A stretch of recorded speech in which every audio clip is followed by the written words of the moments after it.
galing ng ilang mga Pilipinong bayani pagdating sa pakikidigma sa lupa. Pero mayroon din tayong mga mandirigma sa himpapawid.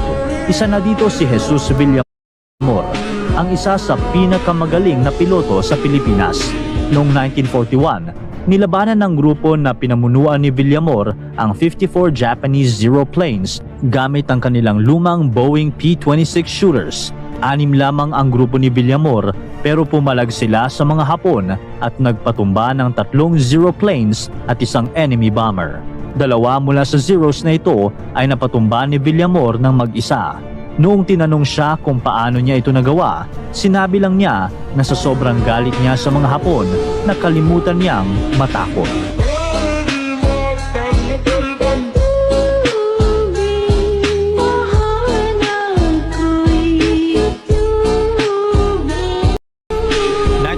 Moscow, isang lalaki ang tumatakbo patungo sa isang gubat sa bayan ng Vyborg. Habang tumatakbo, panay ang tingin niya sa kanyang likuran. Halatang nagmamadali siya at kabado. Hindi siya sigurado kung nasundan ba siya ng mga kalaban. Maya-maya pa ay may nakita siyang isang kanal sa kalagitnaan ng gubat at agad siyang nagtago dito. Sino ang lalaking ito at bakit siya nagtatago? Siya si Oleg Gordievsky, ang spy na pumigil sa World War III. 10:30 a.m., dumating si Oleg Gordievsky sa meeting place sa kagubatan ng Vyborg. Nagtago siya sa isang malalim na kanal at marahang naghintay sa mga MI6 agents na magdadala sa kanya paalis sa Moscow. Pagdating sa meeting, agad na lumabas si Oleg, sumakay at nagtago sa isang secret compartment ng sasakyan. Kinumutan siya ng isang infrared blanket na siyang dedepensa sa kanya mula sa mga scanners ng Soviet checkpoints at borders. Ayon kay Oleg, swerte ang araw na iyon para sa kanya. Dumaan sila sa 5 checkpoints at wala kahit isa sa mga ito ang nag-check sa mga bagahe ng sasakyan. Sa wakas ay ligtas na si Oleg Gordievsky mula sa kamay ng KGB at Soviet Union.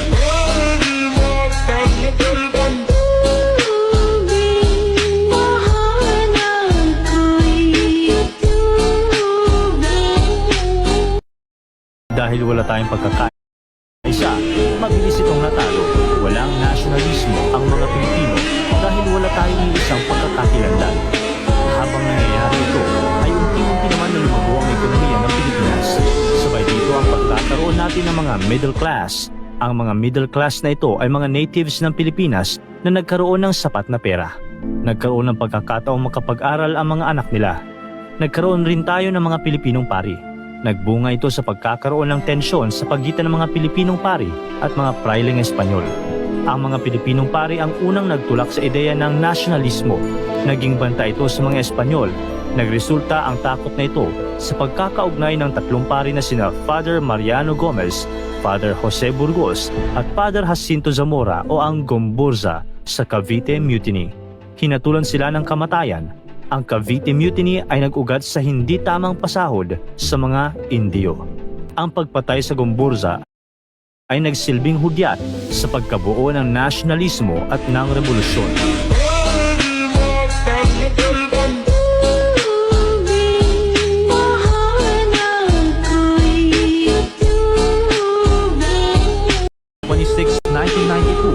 Nagising ang pulis na si Rogelio Cabales sa inay ng baril at nang lumabas siya, nakita niya na pinakukupan ng 30 NPA rebels ang bahay ng kanyang kapitbahay. Imbes na magtago, lumabas si Cabales sa kanyang bahay, dala ang kanyang M16 at pinaputukan na ang mga rebelde. Nang siya na ang sinugod, napilitan siyang umatras sa kanyang bahay at doon siya lumaban. Nagawa niyang iwasan ang putok ng baril ng mga NPA habang binabaril niya rin ang mga ito. Habang nasa labanan, nasa gilid niya lang ang kanyang asawa na nagbibigay sa kanya ng mga bala. Nang matapos ang putukan, 11 rebels ang napatumba ni Cabales. Bilang parangal sa kanyang ipinakitang tapang, na-promote siya sa trabaho.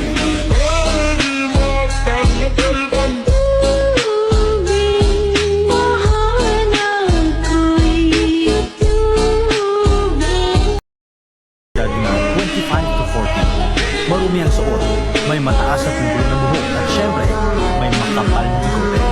Pero paano kung sabihin ko sa inyo na ang isa sa pinakamatagumpay na pirata sa kasaysayan ay hindi nagtataglay ni isa sa qualities na sinabi ko? Sa videong ito, pag-uusapan natin kung paano ang isang mahirap na babaeng Chinese ay naging isa sa pinakamagaling at pinakamatagumpay na pirata sa kasaysayan, ang Pirate Queen ng South China Sea. Namatay si Qing Shi sa edad na 69, payapa at nasa piling ng kanyang pamilya. At doon natapos ang buhay ng isa sa pinakakakaiba at pinakamatagumpay na pirata sa kasaysayan, ang Pirate Queen ng South China Sea.